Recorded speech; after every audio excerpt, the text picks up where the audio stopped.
নমস্কাৰ এক গুৰুত্বপূৰ্ণ খবৰৰ সৈতে ষ্টুডিঅ'ত মই অনুজ্যোতি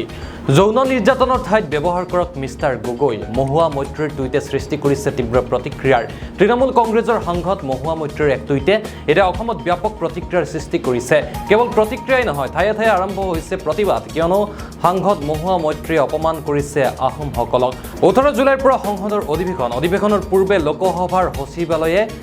এক বুকলেট প্ৰকাশ কৰিছে য'ত অসংসদীয় শব্দৰ এক তালিকা প্ৰকাশ কৰিছে ইয়াৰ পিছতে সমগ্ৰ দেশজুৰি ৰাজনৈতিক মহলত প্ৰতিক্ৰিয়াৰ সৃষ্টি হৈছে কিয়নো এই তালিকাত যিবোৰ শব্দক অসাংবিধানিক আখ্যা দিয়া হৈছে সেই শব্দবোৰ ব্যৱহাৰ নকৰালৈকে ৰাজনৈতিক সমালোচনা সম্ভৱ নহয় ফলত বিৰোধী পক্ষই মুখ বন্ধ কৰি ৰাখিব লাগিব সংসদত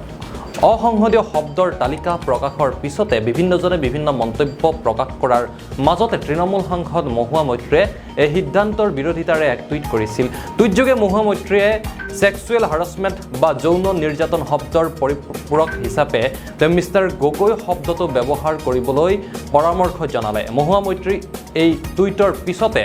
এতিয়া ৰাজ্যত আৰম্ভ হৈছে তীব্ৰ প্ৰতিক্ৰিয়া বিভিন্নজনে মহুৱা মৈত্ৰীৰ এই পোষ্টৰ অৰ্থাৎ এই মন্তব্যৰ বাবে ক্ষমা বিচাৰিবলৈও দাবী উত্থাপন কৰিছে বহুতে তেওঁক এটা জনগোষ্ঠীক অপমান কৰাৰ অধিকাৰ ক'ত পালে বুলিও প্ৰশ্ন উত্থাপন কৰিছে